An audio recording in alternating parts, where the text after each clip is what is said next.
Assalamualaikum warahmatullahi wabarakatuh. Halo semuanya. Nah, pada kesempatan kali ini, saya, Audia Pipiana, dan juga rekan kelompok saya, Taufik Hidayat, kami dari kelas 12 IIS Fatmawati.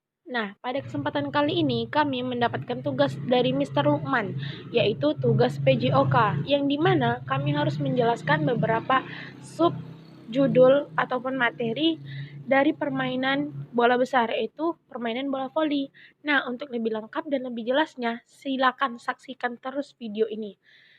Semoga bermanfaat dan semoga dapat dipahami. Happy watching! Nah, kita langsung aja ya. Yang pertama, ada syarat-syarat menjadi wasit bola voli. Nah, jadi seorang wasit itu harus memiliki persyaratan. Yang pertama, ada sehat jasmani dan rohani. Mengapa seorang wasit harus memiliki syarat sehat jasmani dan rohani? Karena seorang wasit itu adalah pengatur berjalannya permainan bola voli. Nah, jika seorang wasitnya tidak kuat ataupun tidak sehat atau tidak fit, maka bisa membuat permainan jadi tidak baik. Yang kedua, ada berbakat menjadi wasit. Ya tentu saja seorang wasit itu harus mengetahui aturan-aturan, pelanggaran-pelanggaran, dan juga apa aja sih yang harus dilihat dalam perjalanan permainan bola voli dilakukan. Yang ketiga, memiliki ketertarikan terhadap permainan bola voli. Ya, seorang wasit itu biasanya memiliki ketertarikan yang sangat kuat dalam permainan bola voli. Karena apa? Jika seseorang sudah mulai tertarik ataupun tertarik terhadap sesuatu, maka orang tersebut akan menjalankan pekerjaan tersebut dengan senang hati. Kemudian, minimal lulusan SMA atau sederajat. Ya, karena jika seorang wasitnya adalah seorang pelajar, maka bisa saja jika pertandingan dilakukan pada saat-saat jam sekolah atau jam-jam pelajar, maka permainan tidak akan berlangsung karena tidak adanya seorang wasit. Kemudian berumur antara 20 tahun sampai dengan 40 tahun. Kemudian berdedikasi tinggi dan menjadi anggota salah satu perkumpulan voli. Nah, menjadi anggota salah satu perkumpulan voli ini adalah salah satu cara untuk menambah pengalaman ataupun wawasan mengenai bola voli. Nah, kita lanjut ke yang kedua ya. Nah, yang kedua itu adalah pakaian wasit. Pakaian wasit yang pertama, wasit menggunakan celana yang berwarna hitam. Yang kedua, wasit menggunakan baju berkerah dengan garis-garis biru nasional atau berkerah dengan garis-garis hitam internasional. Kemudian, wasit menggunakan sepatu karet putih. Dan yang terakhir, wasit menggunakan atau memakai beg wasit sesuai dengan klasifikasinya. Lanjut, yang ketiga ada tugas, kewajiban, dan wewenang wasit. Mari kita bahas satu-satu. Yang pertama ada tugas wasit. Tugas wasit yang pertama adalah memimpin pertandingan agar dapat berjalan dengan lancar. Yang kedua, meningkatkan keterampilan, kemampuan, serta pengetahuan tentang perwasitan bola voli. Yang ketiga, menyebarluaskan peraturan permainan bola voli di masyarakat.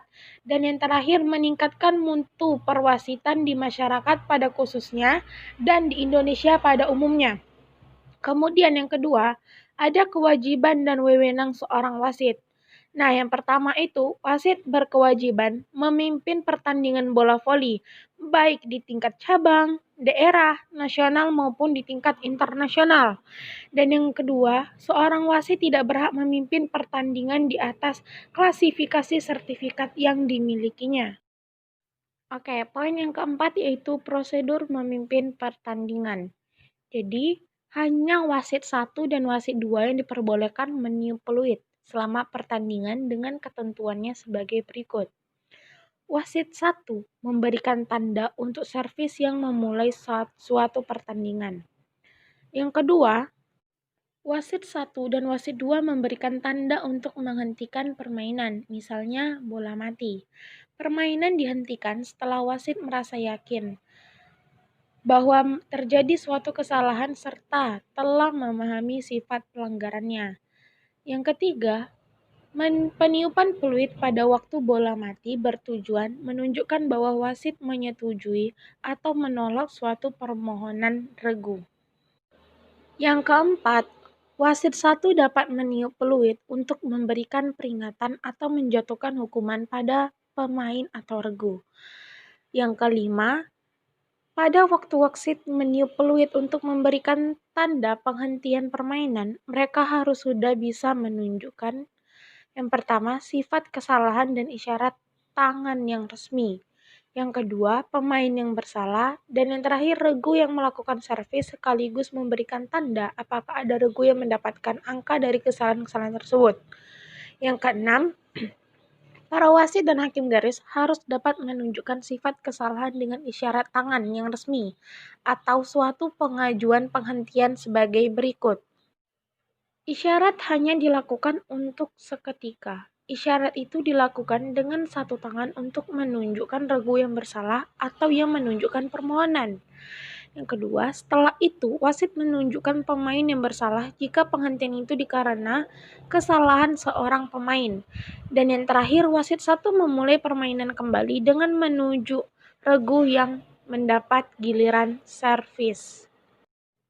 Oke, poin yang kelima yaitu posisi wasit. Jadi dalam permainan bola voli terdapat dua wasit, yaitu wasit pertama dan wasit yang kedua.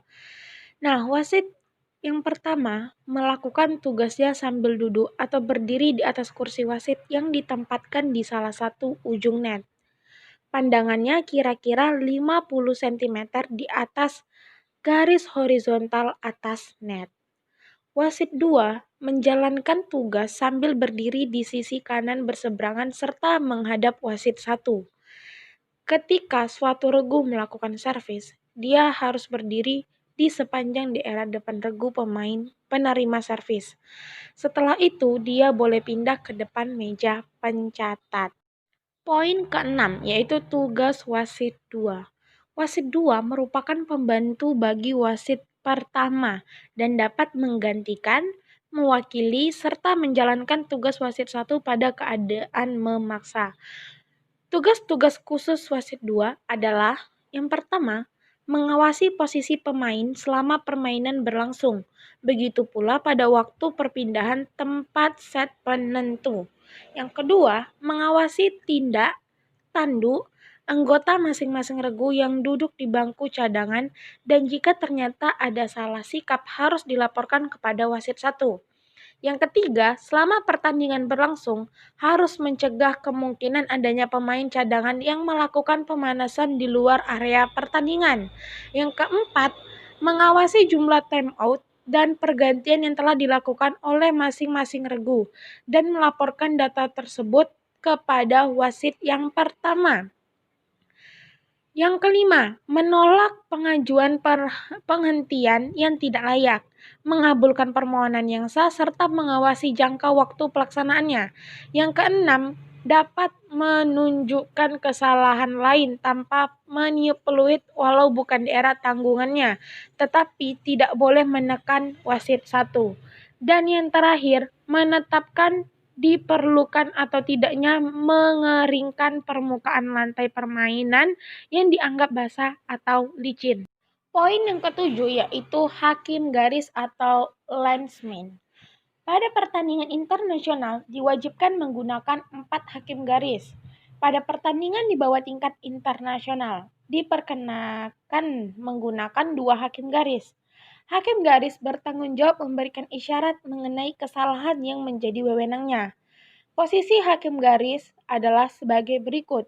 Jika menggunakan 4 hakim garis, mereka berdiri di daerah bebas pada jarak kira-kira 1 sampai dengan 3 meter dari tiap sudut lapangan, menghadap perpanjangan garis imajiner yang harus diawasinya. Yang kedua, jika menggunakan 2 hakim garis, mereka harus berdiri di sudut yang berseberangan atau diagonal pada sudut bebas agar dapat mengawasi garis belakang dan garis samping yang terdekat padanya. Nah, poin yang ke-8 ataupun poin yang terakhir yaitu peta komposisi wasit dan para pembantunya. Nah, Di atas sudah saya terakan sebuah gambar ataupun sebuah foto, yang dimana terdapat posisi wasit dan para pembantunya. Yang dimana terdapat letak wasit 1, wasit 2, pencatat, hakim garis yang terdiri dari 4 orang dan 2 orang, pemungut bola, pembersih lantai, dan pengeras suara dan operator papan skor elektronik. Dan sekian yang dapat kami jelaskan dari beberapa subjudul ataupun materi mengenai permainan bola besar, yang lebih tepatnya permainan bola voli. Jika ada kesalahan kata, kami mengucapkan mohon maaf yang sebesar-besarnya. Kami akhiri. Terima kasih banyak dan wassalamualaikum warahmatullahi wabarakatuh. Oke teman-teman, walaupun kita mengikuti pembelajaran di tengah masa pandemi COVID-19, kita harus tetap semangat dan kita harus tetap bersyukur apapun keadaannya pada saat ini. Jadi kita sebagai generasi muda bangsa, kita harus tetap semangat dalam memperjuangkan hak dan kewajiban kita sebagai seorang pelajar. Oke teman-teman, sekarang kita langsung saja praktek menjadi seorang wasit. Selamat menyimak.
Okay friends, that's all from us. If we have mistake, please forgive us. And we say thank you very much and see you.